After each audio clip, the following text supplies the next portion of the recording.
Just sorting it out here. Get my tech savvy skills on.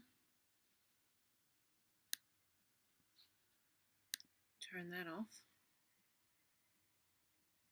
Oh no. Okay, yep. Right. Greetings, good morning, beautiful souls all around planet Earth. Thank you for joining me for another live stream. Talking today about such an old ancient mystery. Yes, I'm talking about Atlantis. I'm talking about Atlantis. I'm talking about Lemuria. I'm talking about Shumeria, which is the ancient name for Sumeria.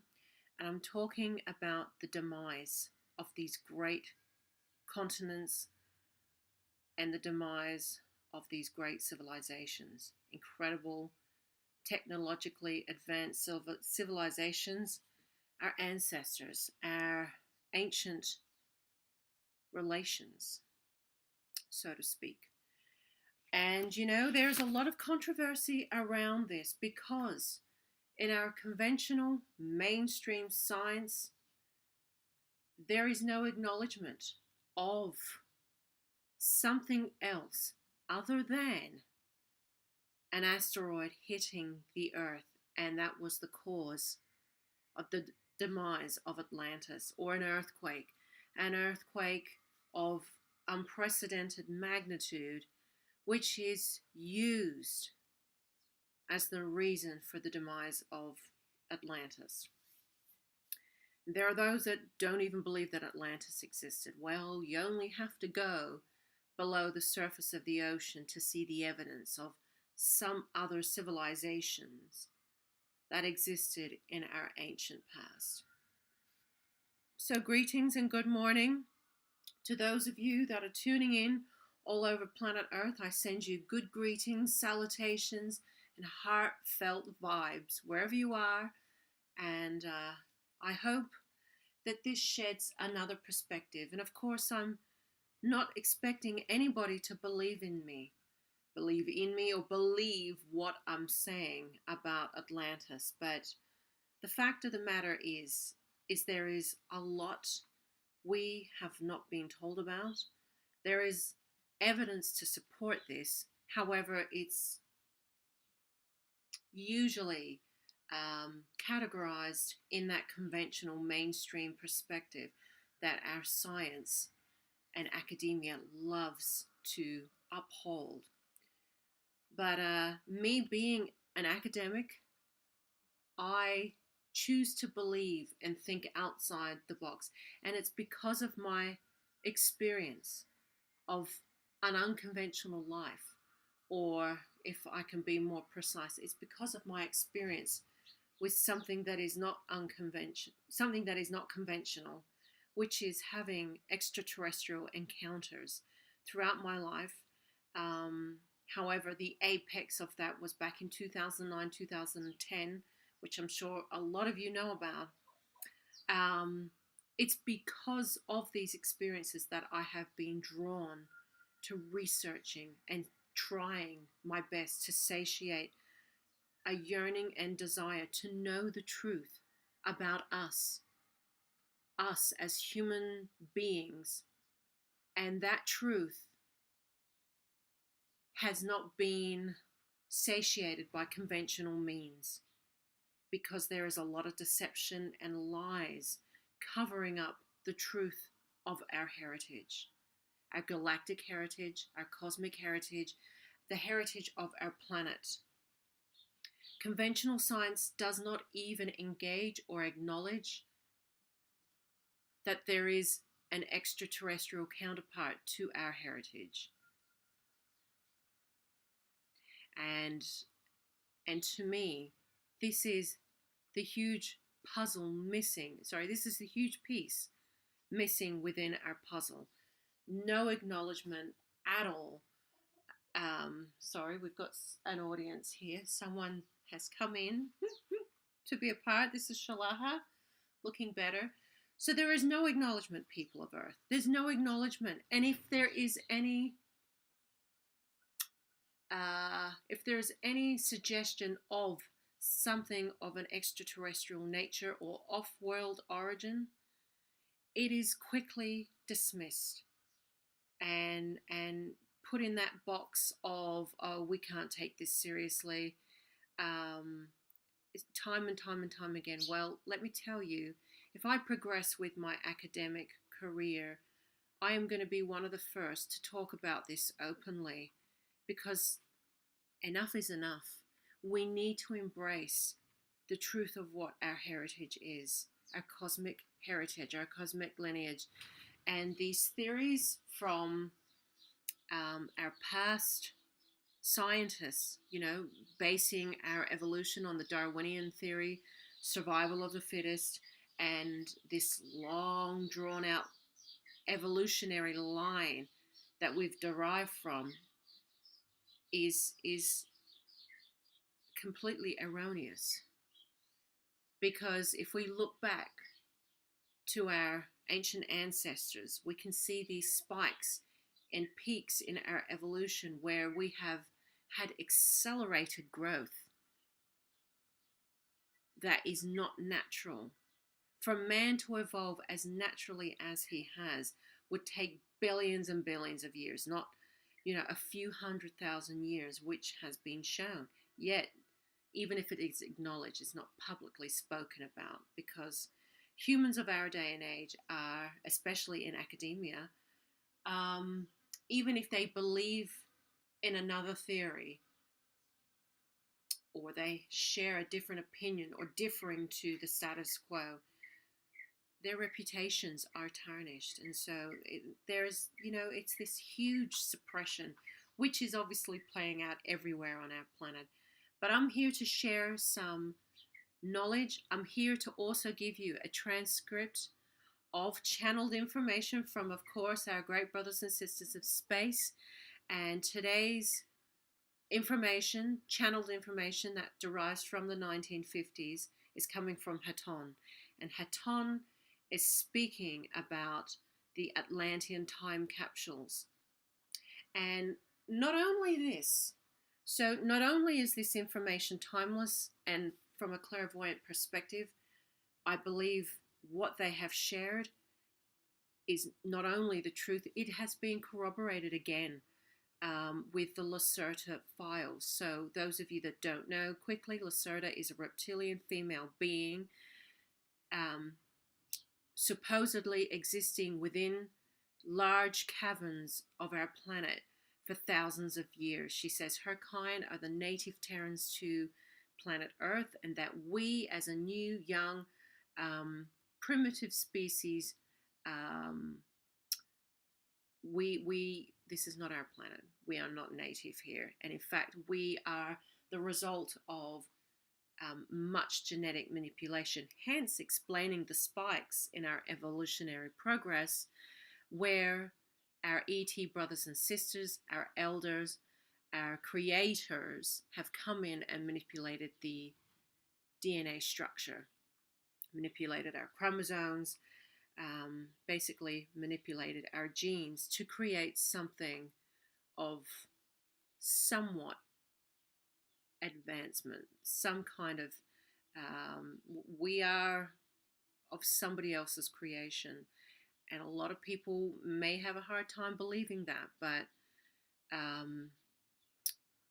this is the truth of our ancestry, not the Darwinian theory of, slowly adapting over millions and millions of years. And even if this is proven, let's just say it has been proven in the scientific field, people won't be talking about it, especially not on that high academia level. And if they are, I guess it would be closed discussion. But I fully believe, and of course, I feel it's not even a no-brainer. Our governments of the world are very much aware of the truth of it, and they believe telling anything other than the truth is going to protect them and perhaps protect ourselves from ourselves. So A lot of this information is corroborated with Lacerta and what she says. So they're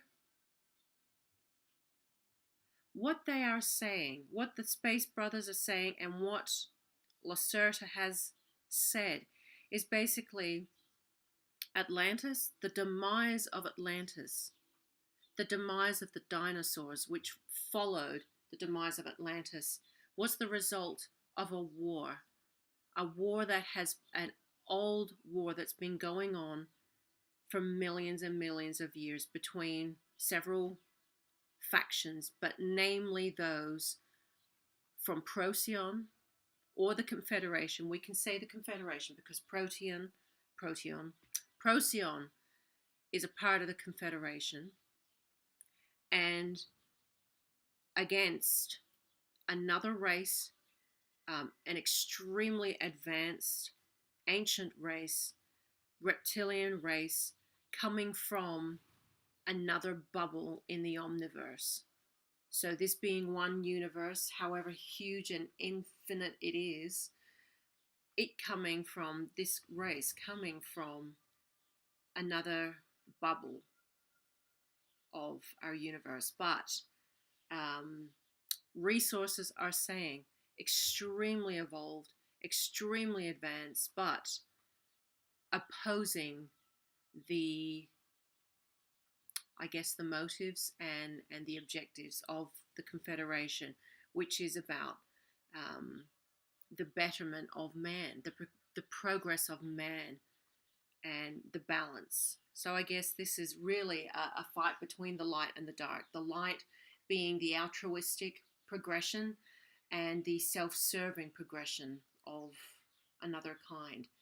And so not only Lacerta, but the Space Brothers and Sisters mention of a war that has been going on for the resources of our great planet Earth. Planet Earth, one of the richest, most diverse, ecologically diverse planets anywhere. I mean, it's a treasure trove of minerals that are highly advantageous for these groups of beings, elements that are, we have things like copper, elements like silver and gold, rare earth elements such as things like bismuth, strontium, things like platinum, palladium. I mean, there's so many applications with these rare type of minerals that we would have no idea about. But not just that, but water, good water, clean water, because water is scarce in space. Space is a hostile place, and so to come across a planet with so much diversity, so much beauty, is very attractive for many creatures, beings. We all know, it's like all types of animals congregating to an oasis in the desert, if you can use that analogy of all these creatures being drawn to this one body of water. It's going to be attractive to many, not just to one. And if there's not enough, skirmishes take place. So this war, this ancient war, has been going on for a very, very long time. They say a Cold War has been going on for the last 72 years. A Cold War being that negative influence is on our planet and is infiltrating our masses. And we know about that, don't we? We know about the infiltration, the disguise of several species influencing our planet Earth, influencing the masses of human beings here. And we see this very, very, we see this very much right now. And so Space Brothers, our space family, are saying that the demise of Atlantis, Lemuria, and Sumeria, or Shumeri in their ancient language, was caused by an explosion, a device of fusion technology, so basically nuclear, that was detonated above the earth and through the earth, and that was the cause of the demise of Atlantis. Scientists are believing that there was some type of natural disaster, such as an asteroid hitting planet Earth, causing the demise of Atlantis. But how could that be so if there's a demise of several places at once? And if it was an earthquake of such a magnitude, such as over 12 or 13 on the Richter scale, it would literally split the Earth in half.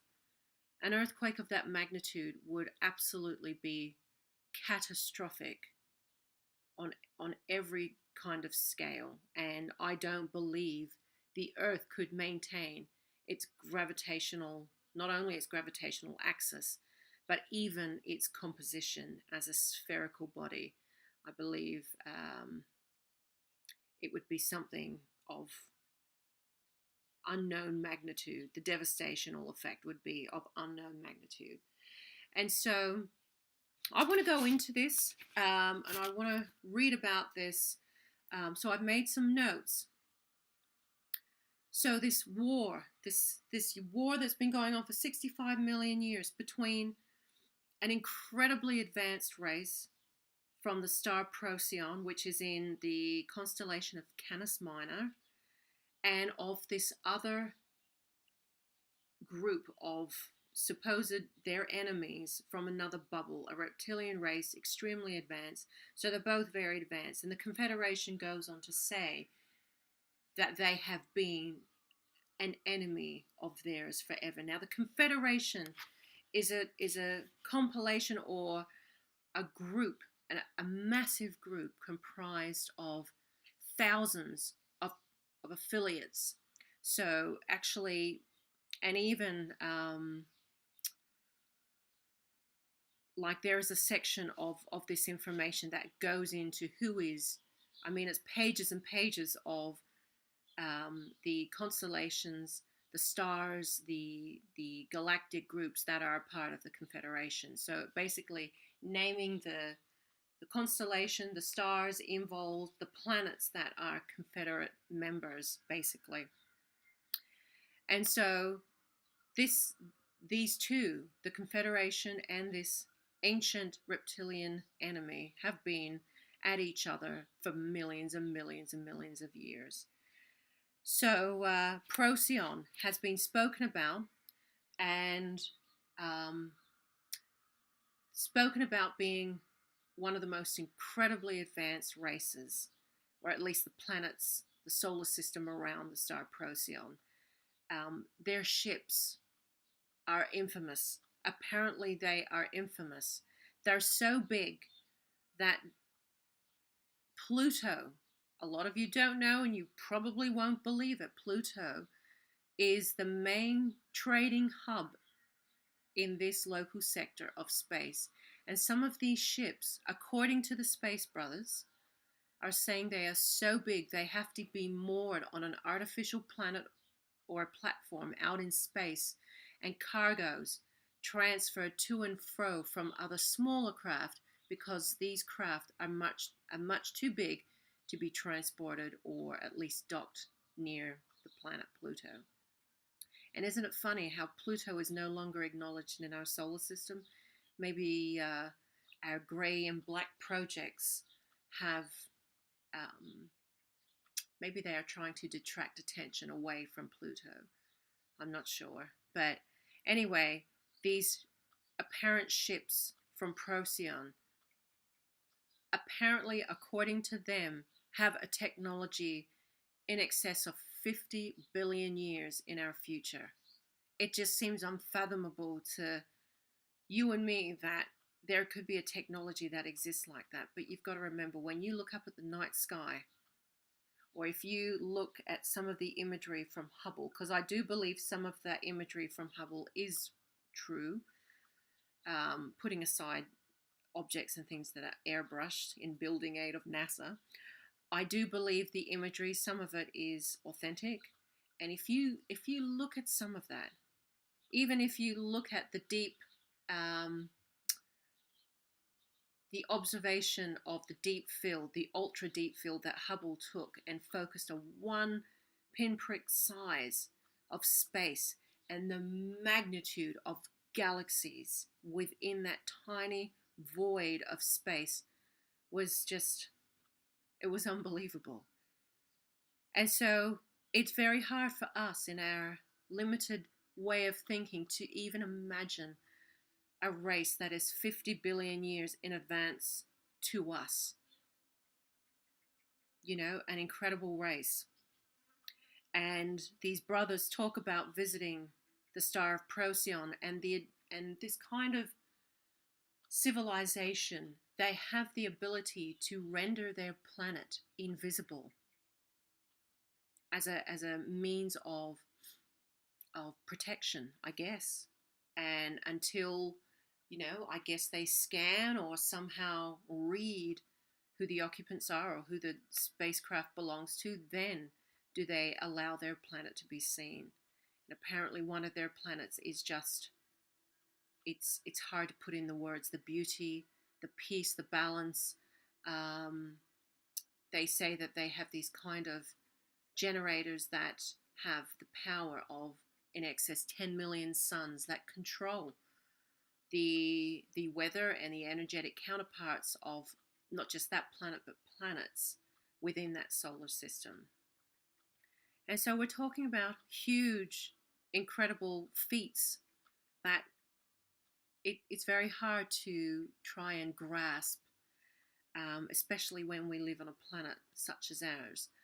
Our planet Earth is incredibly beautiful, despite us and despite everything that we have created and destroyed. If we can just focus on the environmental aspects of our planet, we live in one of the most beautiful planets, I believe.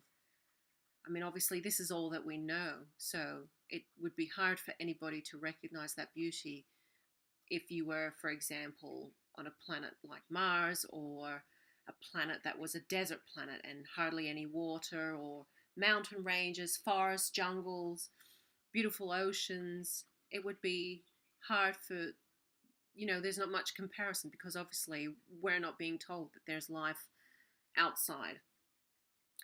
So, Procyon, a very ancient race, and warring. I've got my notes here. Warring for the last 65 million years over planet Earth and the resources on it. So I'm just going through here. So basically the demise of Atlantis and Lemuria, I'm going to get into the types of civilizations they were because they weren't the same. Atlanteans were known as the people of the sea, people that loved the ocean, and they were scientifically drawn towards scientific endeavor, basically. So progress in technology, whereas those of Lemuria were the nature worshippers, those that loved the land, lived off the land, had very simplistic but highly skilled ability. So mental telepathy. I mean, so they were, the real, they were the real people of Mother Earth, nurturing the earth and living off the land. But the two of them lived peacefully for a very long time, for thousands and thousands of years. They loved each other. They would have, intertwined without a doubt. And actually, so in following with the progress of this, Shumeria, which is pronounced Shumeria, Shumeria, they actually say is the ancient name for Sumeria, which obviously is one of our oldest civilizations on Earth. They say it is the cradle of civilization around the times of Mesopotamia, the Babylonian era. But these ET scientists and explorers are saying to us that Sumeria is in fact a lot more older than what our conventional scientists are telling us today. So we're talking millions of years before Christ, not, 10,000 years before Christ. They're talking millions of years when they existed within the times of Atlantis and Lemuria. So they're saying that they basically all coexisted together on portions of the planet at the same time, millions of years ago. So this is how they are saying this happened, and I'm going to show you this audio after. But they're saying that Atlantis and Lemuria existed harmoniously, as did Sumeria or Shemeria. However, this race known as the Satonians, who are these ancient beings, came, and this war, this ongoing war, obviously was still perpetuating. However, they managed to influence and infiltrate the Atlans, the people of Atlantis, and a negativity began to seep into the minds of those Atlanteans. I'm not sure if it happened in the influence, it probably was in the influence of the Lemurians as well, but they started hating each other. Obviously, it caused a distortion between them. And according to them, Shemeria was neutral with what was going on, but now Atlantis and Lemuria were at each other's throat. And it was because of the influence of the Satonians that came from this other aspect or this other bubble in the omniverse and influenced the minds of the Atlans. So they basically were in disguise, very much like how the reptilians and many beings are in disguise, influencing the minds. I mean, look, history is playing out all over again, is it not? The influence of negativity and darkness in human beings, it's happening again, and so very much it's playing out. And so they were influencing the Atlans, creating temples, places of worship, of introducing another way of thinking, which was of a darker, negative, self-serving way. And they became hypnotized, hypnotic. I mean, look, we see this playing out now. But to us, we would not know any different because this has been going on for so long. They say there has been a Cold War going on. Even Phil Schneider talks about a war. Before he was assassinated, he had 11 attempts on his life, talking about a war that had been going on, that the government was fully aware about for the last 45 years. And that was way back when, in the 60s or something, talking about a war that was going on. No. The government has known for the last 45 years that aliens have been infiltrated and have been present on planet Earth. So let me reiterate that. So anyway, they made a huge influence, and eventually the Confederation had found out what the Satonians were doing. There was an all-out war, and before the Satonians left, they decided to, if they could not have the resources of what they wanted, they decided that not only were they going to leave, but go out with a bang, and they destroyed Atlantis and basically caused the destruction of Atlantis, the demise of Lemuria, which followed the coming glacial age. So the radiation from this destruction, which is found by the way, over the planet Earth, in certain areas. Because there was so much radiation, it basically decimated all life on the Earth. So basically, the dinosaurs were gone, everyone was gone, but before it happened, the Confederation supposedly picked up more than 100,000 people that had not fallen under the curse or the influence of the Suetonians, and basically migrated them to other similar Earth-like planets. But obviously it was messy. It was messy, and this is what happened. Radiation, and radioactive waste was everywhere, basically burning up the atmosphere, decimated all life on Earth. There is some corroborating words about this, but basically Lacerta says the same thing as the Space Brothers and Sisters here. Adventures across this. This is way too new age for me. Sorry, the Confederation is BS. I hope you are not talking about Ashtar the Commander. I didn't say anything about Ashtar. But if this is too much for you to fathom, then by all means, you don't have to hear this. But only ask yourself, do your own research about some of the ancient structures that have been found on the Earth. The pyramids that are underwater in the area of the Atlantic Ocean. Where did that come from? Why is that not acknowledged within our scientific field?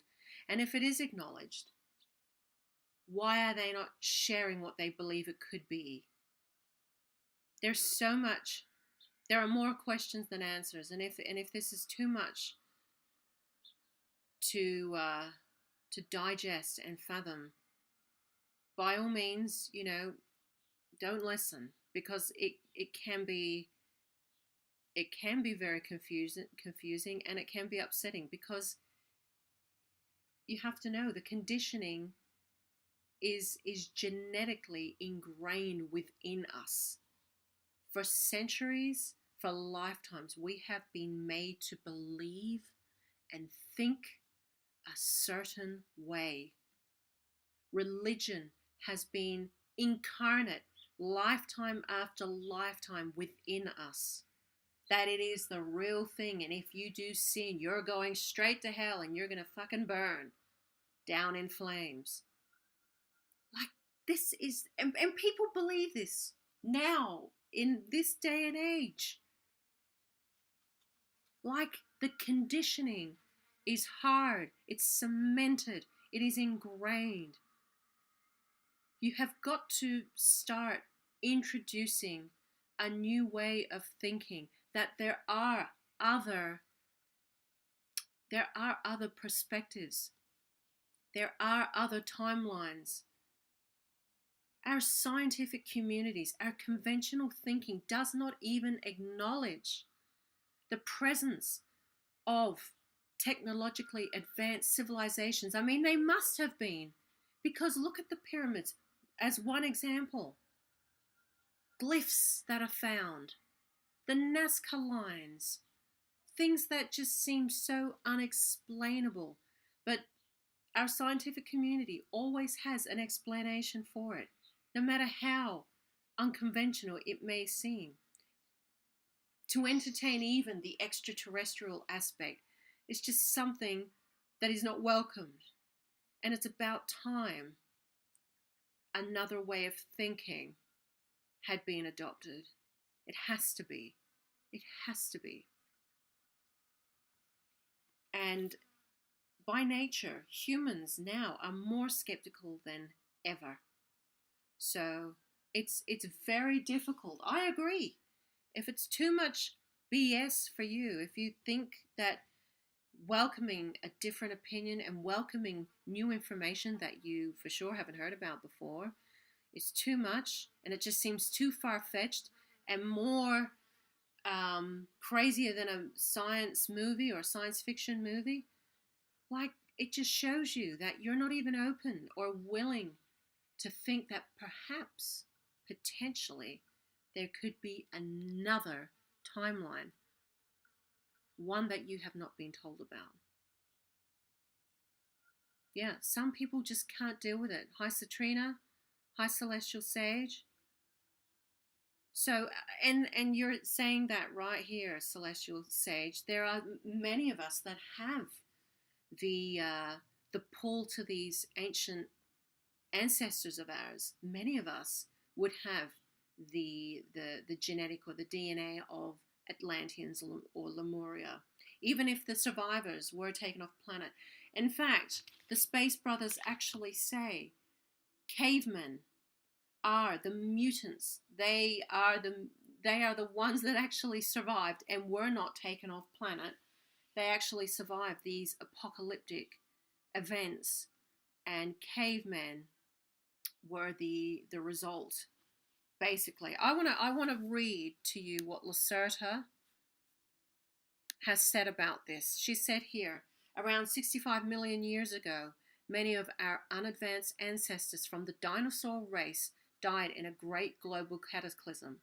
The reason for this destruction was not a natural disaster, an asteroid impact, as your scientists believe falsely, but a war between two enemy alien groups that took place mainly in the orbit and high atmosphere of your planet.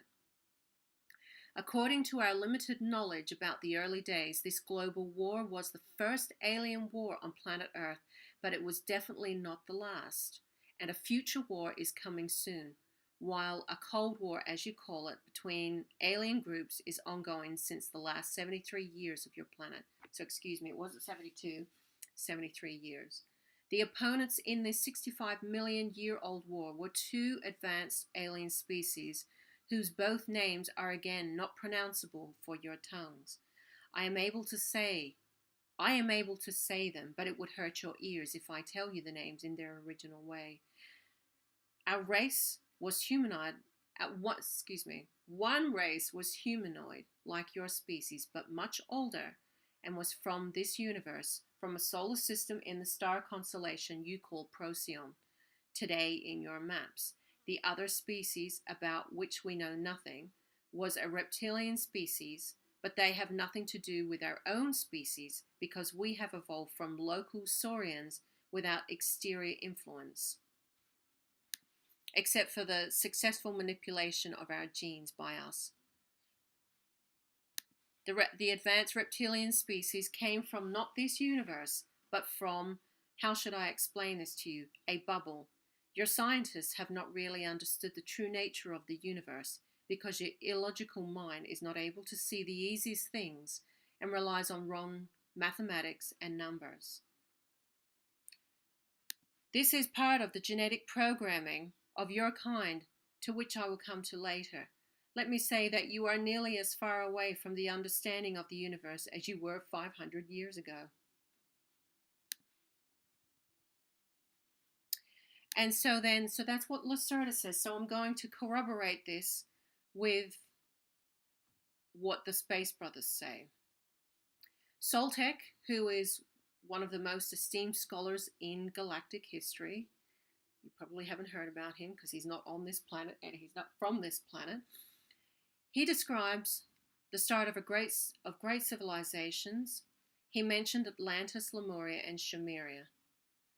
And he said that Sumeria is the ancient name for the modern Sumeria that we know of. He said that Sumeria was just as old as Atlantis, and there was tremendous error in our dating when these civilizations were present. In fact, there were many errors in our recorded history. He said that the Atlantean, Lemurian, and Sumerian civilizations started out about 1.8 million years before Christ. They existed as three great civilizations present until about 1.365 billion years ago.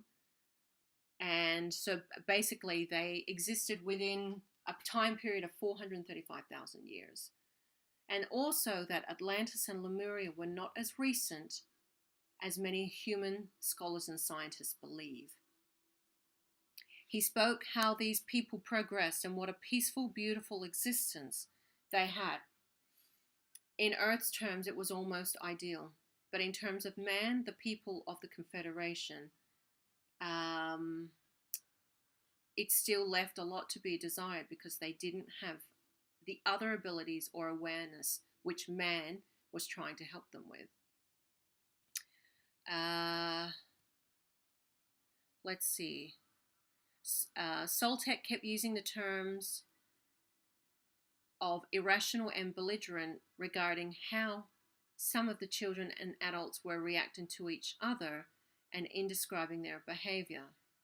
The Atlanteans and Sumerians were peaceful, cultured, and were developing an advanced science. The Lemurians were intense agriculturalists and were also peaceful. None of the groups were angry at each other, and they had no vast differences. They traded with each other and got along fairly well. He said during the 435,000 year interval, these civilizations were all parallel on the growth curve, as in evolutionary progress, and they all became major powers upon the planet Earth. However, at about this time, a major catastrophic event occurred. An ancient adversary of the Confederation, a race named the Setonians, came to Earth. Secretly, they infiltrated human society. They could hide their presence in the Earth's negative environment without being detected by the Confederation, because the negative vibrations of the Earth provided a perfect cover for their operations. They blended in with humans and were difficult to spot. They called themselves Atlans and said they came from a different continent. As far back as the Confederation history has reached, the Setonians had always been at odds with the Confederation. They were a race roughly parallel in evolution with the Confederation, but their dominant philosophy was exactly the opposite. Let's see, I'm just reading through. So the Setonians infiltrated human society and caused rife and dissension. To achieve power and control over humanity, they invented the first religion ever to exist on Earth. Oh, gee. That sounds a bit similar, doesn't it? They built temples in Atlantis, Lemuria, and Sumeria and created a priesthood class. They started gaining control of their unsuspecting religious disciples and congregations through both telepathic and hypnotic mental controls. They wanted to start a war between Atlantis and Lemuria, each being told by their Setonian priests that theirs was the only true religion, and that was their idea, to get them fighting one another.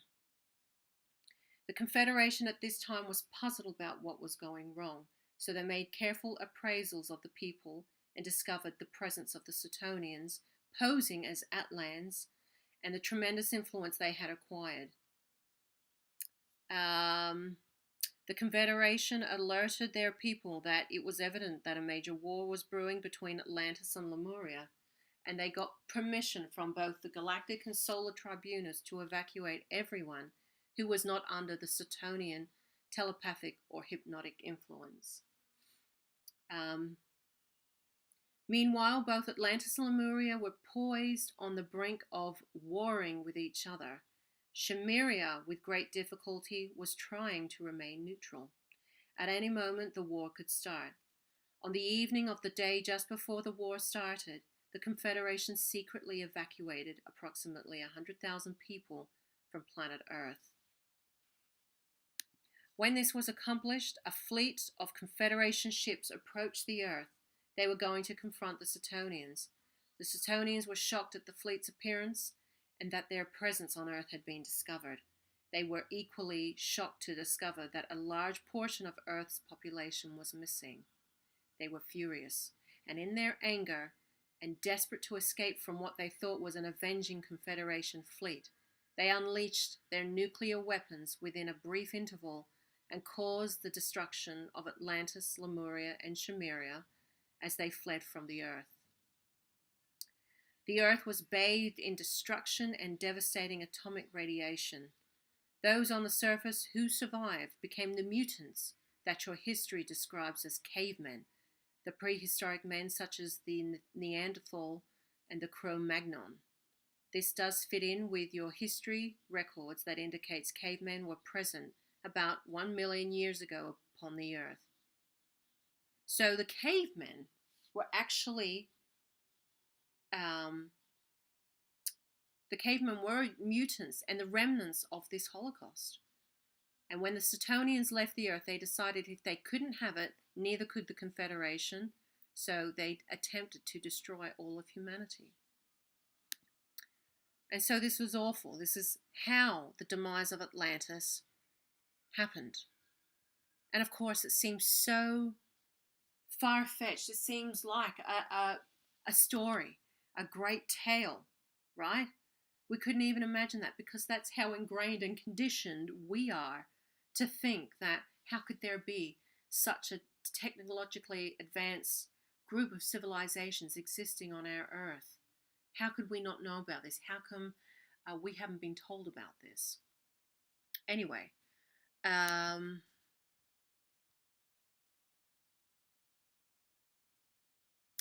now this is another part of fantastic information that people will actually find hard to believe. But when the Confederation knew what was going to happen, or what they were hoping wouldn't happen, they developed and created what is called the Atlantean time capsules, which I'm going to share with you the audio of Hatton speaking about them. So basically, the time capsules, being a time capsule, kept recorded history, recorded events, a plethora of so much information about that time period. And so what they did was, they're saying these would be preserved for a future time when civilization on the planet would again reach a state where they could be used. So to accomplish this, a number of time vaults were constructed, and many of these artifacts and capsules were stored in certain places where they could remain until they could be used. And so Soltec goes on to talk about Earth's second moon.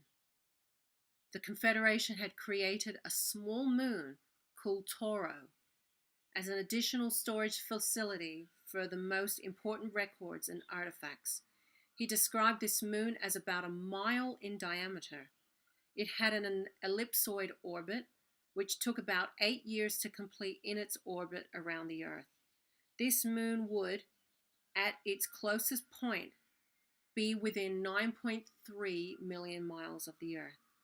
Because the orbit was centered on the Earth, it became a second moon of the Earth. It is still a satellite of the Earth, even though it goes out and then comes back. Now, funny, I actually did a video on Toro a few years ago talking about this. But it wasn't until 1964, 10 years later after this channeling was done, that this was actually verified. A Dr. Samuel Herrick at UCLA discovered this second moon and described the same identical orbit that the Space Brothers identified, estimated its size as 1 mile in diameter, and came up with the same figure of 9.3 million miles on its closest approach to Earth, a cycle of every 8 years. So this is a second moon. And why have we not been told about it? I mean, it's to no surprise, right? But there is a second moon, a tiny moon, that houses a plethora of information about these incredible events that happened in our ancient times, and that is very much a part of our ancient history. So this was verified. So if you are not believing, let's just say, so for the person that was visiting this live stream and thought this was all bullshit, there is now evidentiary support that the Space Brothers gave before this actual second moon was verified by a conventional PhD, like a conventional scholar, Dr. Samuel Herrick. He discovered this. So there is credence to what they're saying. I mean, you could call it a fantastical coincidence, but the same dimensions, the same trajectory, the same ellipsoid orbit. I mean, it's uncanny. It's absolutely uncanny. And actually, just to corroborate a little more to support, this opinion that I'm giving, Lacerta talks about these Atlantean capsules. She calls what this is, so she calls this a plate left from the beings of Procyon. It's 65 million years old, 47 centimeters in diameter, and it is comprised of a magnetic material which is unknown. And inside this disc, inside this plate that was found, is this crystalline structure, a crystalline composite that had enormous, enormous amounts of information and data of the events that happened. That is how she says her kind, the reptilians, being the native Terrans of planet Earth, are aware that there was a war that caused the decimation of Atlantis and the dinosaurs. And that's how they know. She says they're reptilian scientists, decoded it, and decoded that it was a fusion bomb that was detonated by a nefarious group, obviously known as the Setonians. So it's incredible, information that has been given about our history, and it is so far removed from what we are being told that it's just spellbinding to me. It really is. And she even says here, you wouldn't believe this because humans are naturally very skeptical. So she says she doesn't have to worry about people not believing her because she knows by nature we are very skeptical.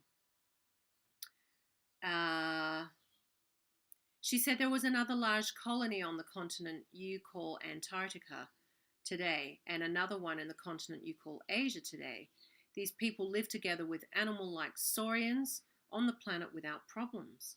When the advanced reptilian species arrived in this system, the humanoid colonists from Procyon tried to communicate peacefully, but they were not successful, and a global war started within months.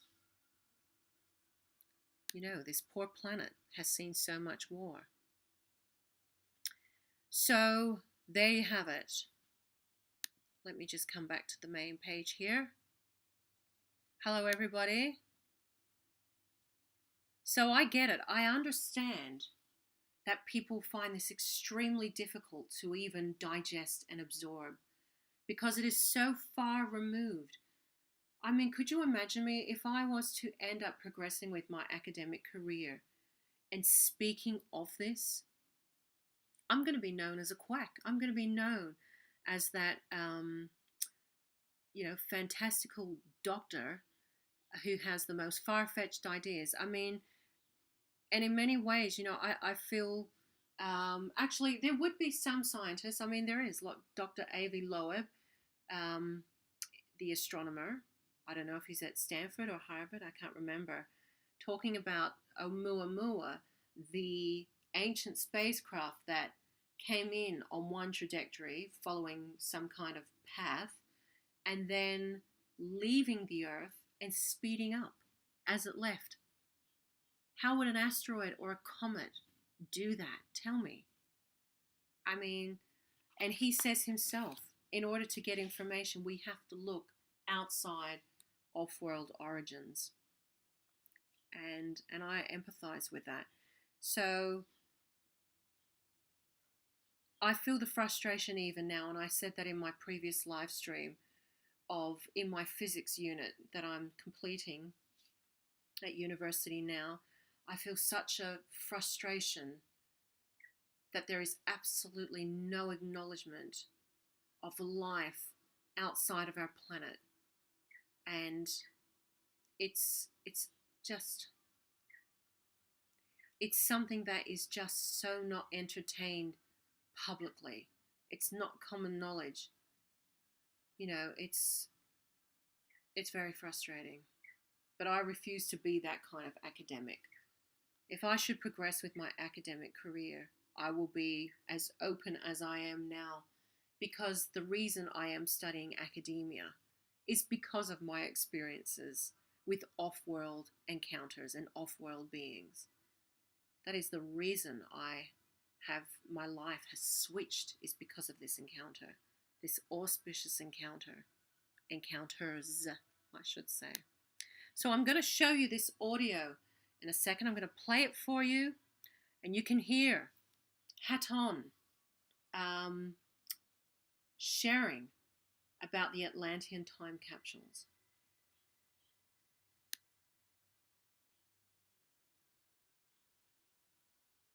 Thank you so much. Just quickly, off topic, are you almost ready to move? No, I'm not right now. I mean, everything's packed up, but basically I'm waiting for, the whole settlement and contracts to come through. I mean, these things can take forever, so I have to wait. So I'm basically waiting. All my plants, most of them are dug up. I'm waiting. It could be, I'm hoping it doesn't drag on, but I'm feeling clairvoyantly just to take a chill pill and just, I feel from higher self is just saying, just be patient a little bit more. So I am ready to go, but I just have to wait. I have to wait for these contracts to come through, because this isn't a conventional contract. So anyway, I'm ready to go, but I have to wait.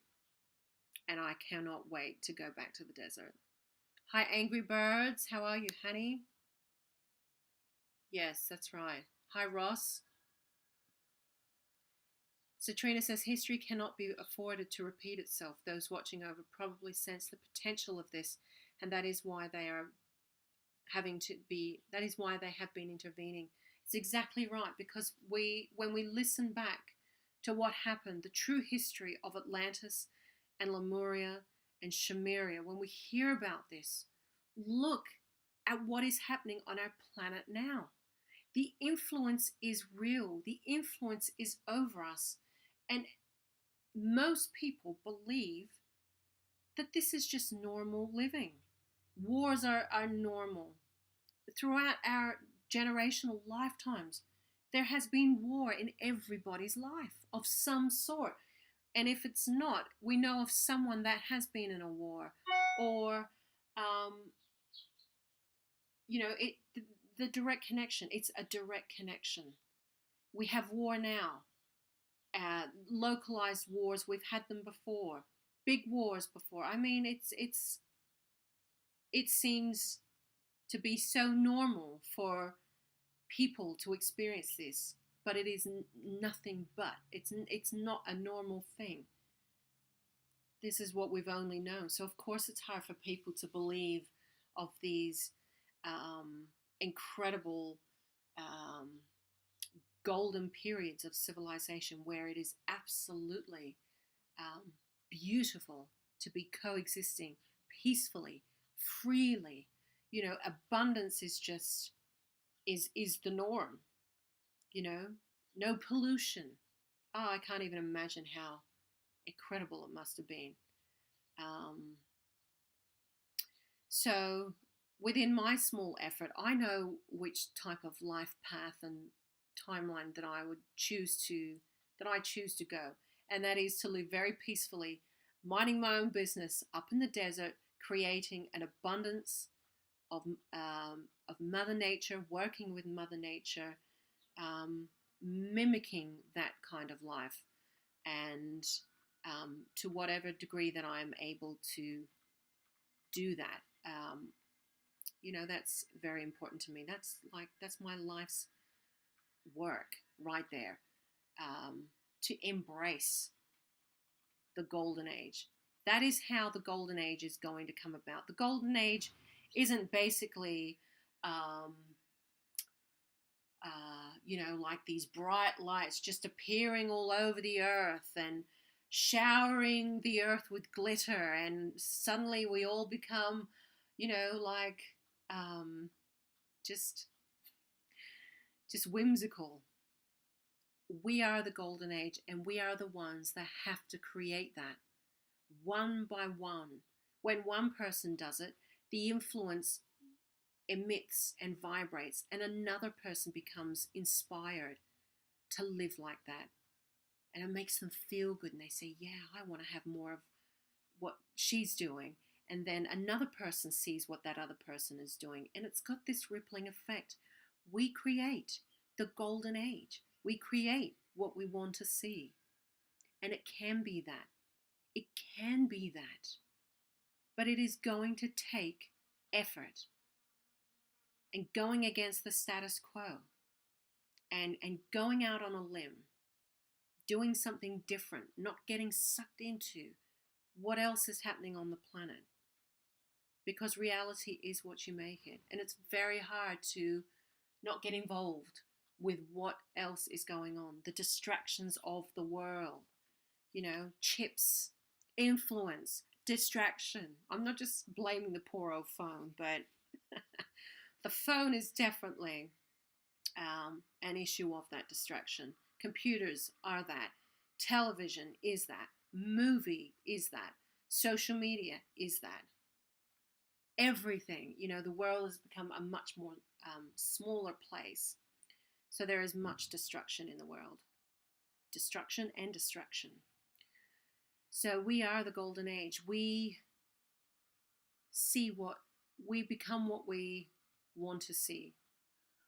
And we have to project that. We have to project that frequency to become in alignment with that. And in the beginning, that can be tough because you feel like you are very, very, very much the minority. But we have to be the way showers. We have to, somebody has to do it. And I can guarantee you that our star brothers and sisters, lords of the stars, are not going to come and save it and do it for us. Their influence is already here. We are guided by higher forces all the time. So it's very important to have a solid mental structure, have solid, good thoughts, good mental clarity, good mental health. There's a lot of confusion and discordant vibrations on the planet right now.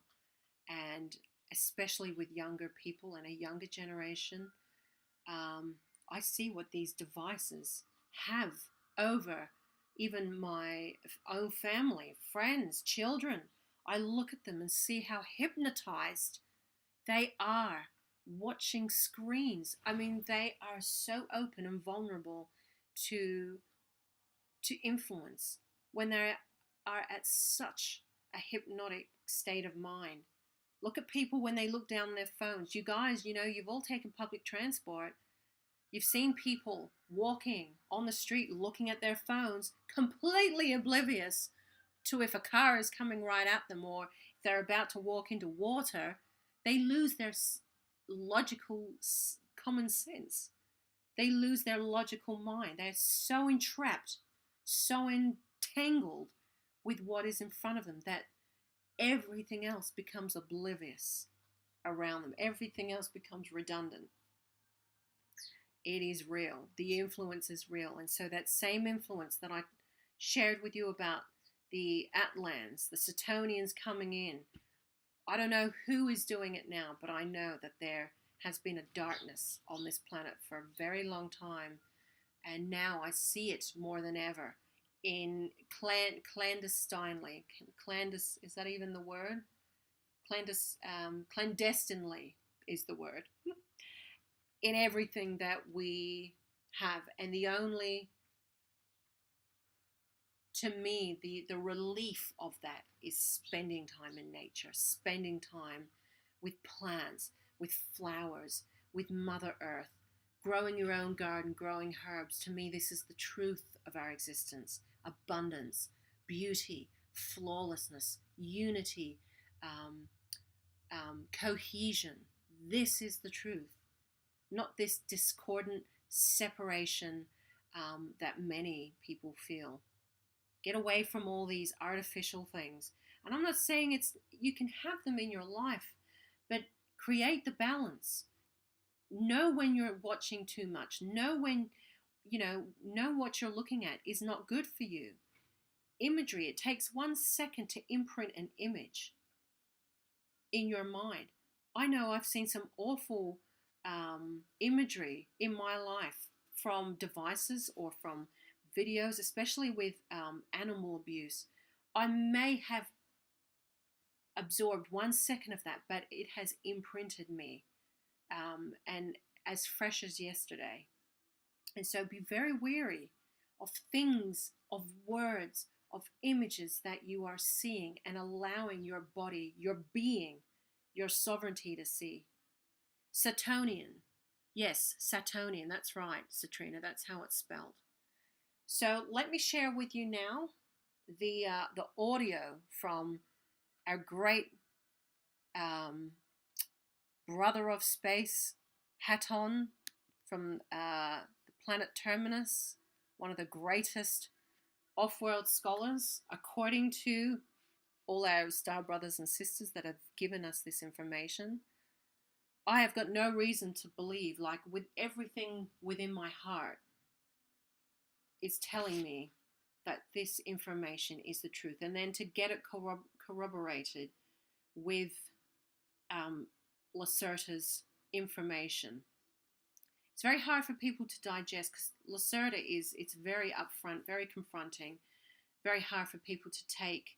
But when I can see the corroboration, not just with these two, not with this, I know that the Pleiadians also talk about an ancient war that's been going on forever.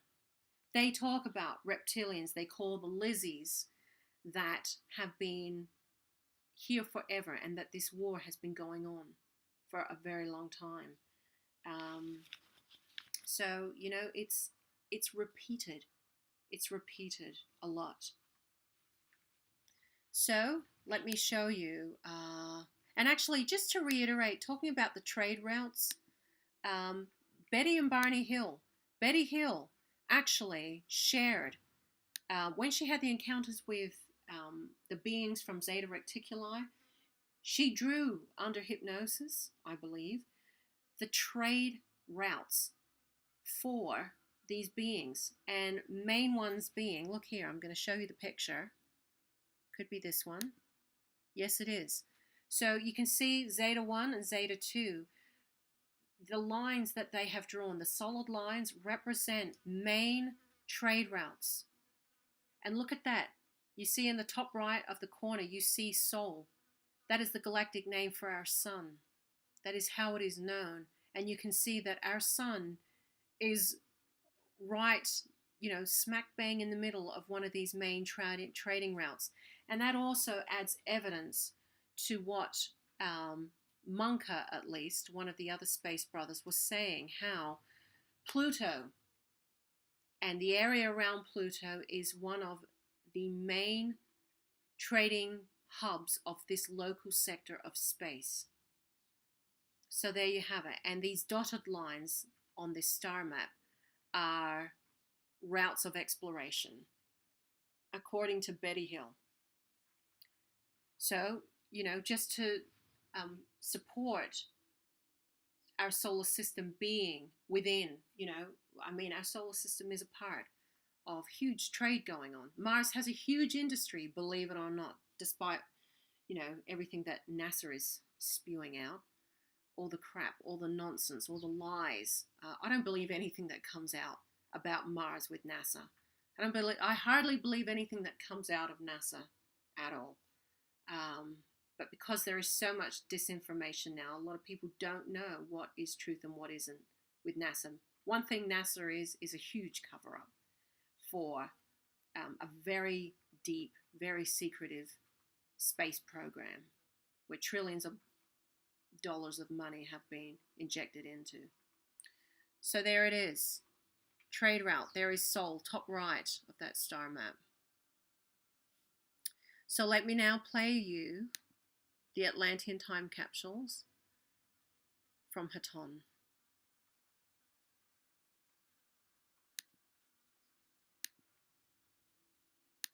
In the light of our radiant one, I am Haton. It is a great joy and privilege my brothers and sisters, to once again have this opportunity to share our thoughts. If I may be permitted, I would like to escort you all back in time to that period upon your planet that was known as the Great Age of Atlantis. In that time, as I brought to your attentions in a previous communication, there was open contact between the peoples of the Confederation and the peoples of both Atlantis and Lemuria. My discussion at this time concerns an effort made by a group of individuals who had as a driving desire the mission of placing in an area of safety certain records and certain artifacts that were to be saved for a new use at some future time.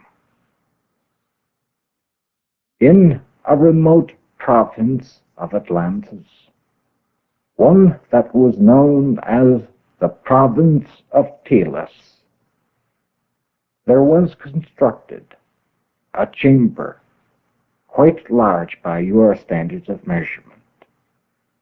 And in this chamber were placed artifacts and records of both a cultural as well as spiritual and of scientific interest. These were being preserved for a time in the unguessable future when man would once again need these and this knowledge to acquaint himself with not only the grandeur of the ages past, but also the glimpse that the future would provide. This small group of individuals, working very quietly, left the mainland of Atlantis and traveled by a craft known as a ventla to the province of Telos, and there, in a certain area, saw to the construction of this chamber and also the placement within of that which I have mentioned. When this mission was completed, the chamber was sealed. Adjacent to this chamber was an anteroom, as you would describe it, in which were placed metal cylinders, and in these cylinders were placed a written knowledge that would be understood at an appropriate future time. These ones then left your planet with the evacuation that took place by members of the Confederation and went outwards to the stars and finished the balance of that particular life experience. However, very deep within the consciousness of each of these ones, there remained the memory of the mission they had performed. Little was known as to this particular chamber among others who also engaged in similar activities of preserving a portion of man's knowledge for those which were to come in the future. And so that which was left by the particular group I have described was somewhat different than that chosen by others to be preserved for the future. Later, this group of individuals met again upon your planet at a much later date in time, and during that era that your peoples have described as the time of Egypt. At that time, I also found that certain duties required my presence upon the planet Earth. And so the humble name of Hatan did appear, somewhat insignificantly, as one who had knowledge of the art of letters and of writing. And during this period, those individuals who had participated upon an earlier mission once again assembled. This time the assembly took place within the heart of that edifice that our brother Klala has brought to your attention, that known as the Great Pyramid. A small group of individuals from various walks of life quietly gathered together in the chamber of the pyramid. At this time, a new light of knowledge was brought into their beings. You may call this another initiation, if you so desire. But when this had been accomplished, a new eminence was present upon your planet. These individuals then left and returned to parts of the then inhabited world and resumed their daily tasks. But in each area in which they were to be found, there came, let us say, a new vibration, one which was subtle in its nature, but which radiated outwards and influenced the minds of many. From many areas of the planet Earth, as well as in different locales, this new vibration, like a little seed, started to flower and to grow. Eventually, entirely new sets of beliefs grew up around these vibrations, each somewhat different because of the differences of climate, locale, environment, and of course the mood and awareness level of those present in each area. And though different meanings perhaps were expressed along different lines, throughout all of these divergent concepts and information ran a common thread of understanding and of knowledge. Therefore, in using the perspective of the ages, it did not matter that any one concept was called one thing in one area, or that it was called something else in another area, because the people, those of those periods of time, did not comprehend that the semantic symbol employed was only the symbol, and few understood the relationship of the symbol to what it represented. Now let us come forward in your time to a more recent age and state that once again upon your planet, the Earth, a new awakening, a new vibration was to be born.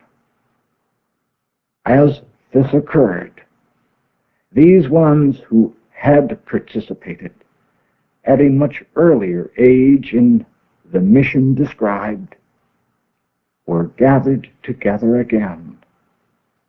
But within their inner knowing, there was an indefinable linkage which gradually caused them to come to know one another and to share in a common quest for the new understandings of awareness. Again, from the Confederation and the stars, certain ones were selected who had known these ones in prior lives on many worlds, and these ones volunteered to establish the links of thought and communication with those they had known before, to help bring into their awareness by decree a new understanding of the conditions prevalent, of the goals to be achieved, and of that which was to come about. There was in their futures a time when these very same ones would gather again at the site of the chamber in that area that was once known as ancient Telos. And at the end of their experience and mission were to bring forth, for the benefit and use of man of the new age, that which had been saved and preserved. This was so that new man's awareness could be tempered with the natural quality of that which had preceded them in ages past, that the continuity of the essence of life and of consciousness could be brought before the minds of those who needed such knowledge, how the past, the present, and the future could be comprehended when one's level of awareness and degree of insight was so attuned that these became one. Merely a new moment in time, but one which had existed previously and had endured through the mental concepts of early man down to the fresh concepts of new man.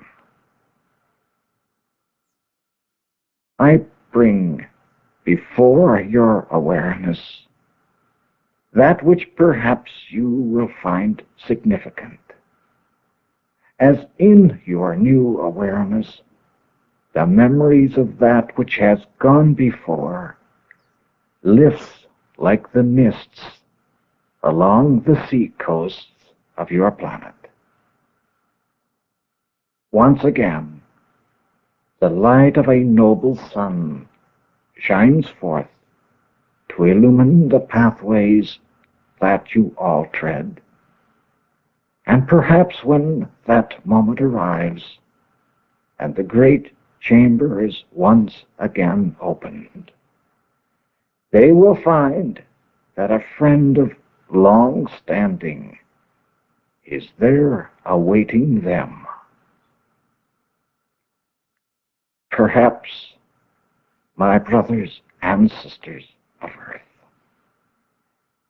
you find in this little talk something of encouragement and something to once again nudge the memories of the past onto the stage of your present.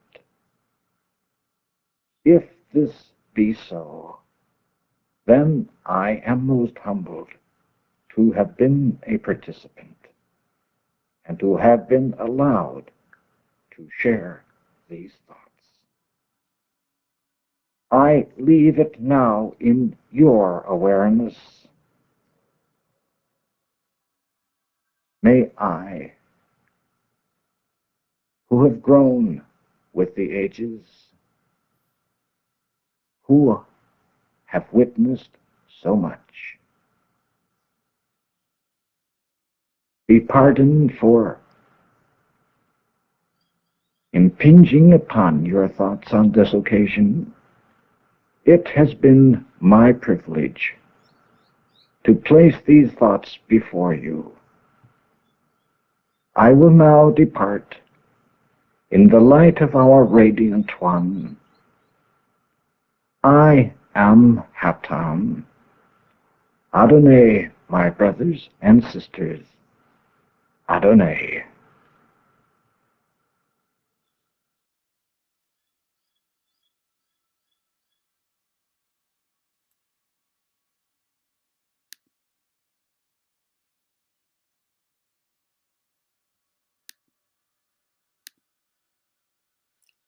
Back. Beautiful people. I hope you enjoyed that. I mean, it's amazing information, isn't it? And again, I specify and talk about the delivery of that, the flawlessness of that delivery, and even the way it's projected. It's something otherworldly, basically. And so it just shows you all this information. I mean, even if, let's just say it was made up, I mean, it takes a certain amount of intelligence to make something like this up. But within my heart, I know it's the truth, or at least aspects of the truth. Everybody has their own perspective on everything, but one thing is clear to me is that this information about our ancient galactic heritage is very pertinent and has been spoken about with many, many different ET races that are either A, here, they've been here forever, and C, are very much interested in our development as a species. And in fact, this same species, or at least the same confederation, talking how we need to be ready for what is to come. And that this experience on Earth right now, we're at that pivotal moment. We have been for a good 10, 20 years. You know, in our limited mind, we probably think a pivotal moment is like a week long event. No, a pivotal time in the galactic sense of it is now, and the build up of that is now. It is unraveling and playing out right now, and this is it. This is the time, and they talk about how humans will become extinct. This is imminent. However, what comes of that and what the result of that extinction is it's almost as if I get the image, clairvoyant image of our human skins, shedding away, revealing this exalted, incredible frequency of man that we've never yet experienced on this planet.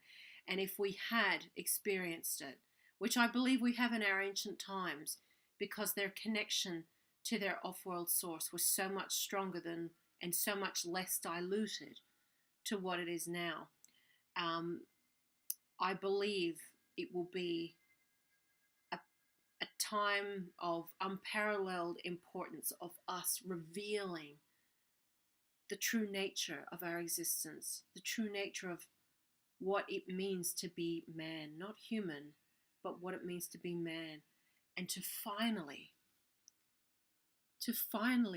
be welcomed into our own galactic heritage, which we have been lied to about for so long, to be finally there and seeing them, other beings from other worlds facing us face to face. I mean, look, there's already been isolated cases of that with so many people, including myself and also the government on that official level.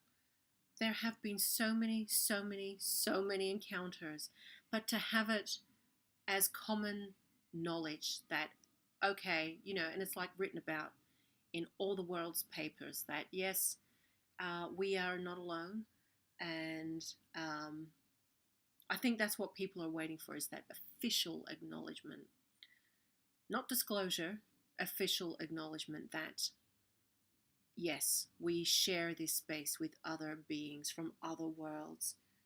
Most of our new technologies are the result of interactions from species from other worlds: fiber optics, laser, crystal chip technology. A lot of technology that is in this thing, this device called a phone, has come from extraterrestrial origin, believe it or not.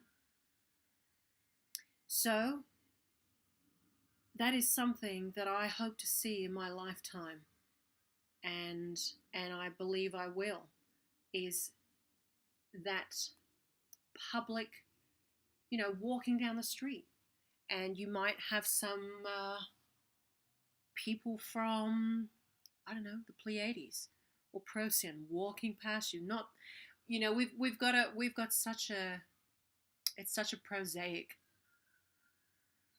projection of how these encounters will go down. But you've got to remember that a lot of these beings, they don't ever share the same culture or qualities that we would have as humans.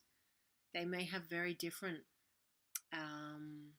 interactive qualities that are very different from us. Maybe they don't interact with each other. I don't know, but I'm looking forward to finding out. And so, sharing this information about the demise of Atlantis, Lemuria, and Sumeria shows to us that yes, once in our ancient days before existed incredible civilizations that were at the peak of their technological capabilities and coexisting peacefully together. So, and I feel very much, even though when I live in South Australia, but when I go to some of these ancient, isolated, remote places of Australia, I feel what this place once was. I've even had dreams of seeing this desolate landscape covered in forests and jungles, and that has to be the truth, because coal mines in this certain area indicate that there was plant matter that has been compressed over time down beneath the layers and layers of the earth to become coal. So that's how it begins. That's how it begins. And so at one point, and even fossils, we see the fossils. This place was once covered in water. I have the fossils of these crustaceans, these ancient crustaceans and mollusks and incredible arthropod type creatures. There has to be water somewhere. There has to be something for them to exist. And it looked like a seabed. So the evidence of different worlds is around us everywhere. I hope you enjoyed today's live stream, and if anything, allow the opportunity to expand your mind, expand your perception of other realities. I send you my blessings and love, and may you always be blessed by the supreme truth and love of the cosmos. I love you guys.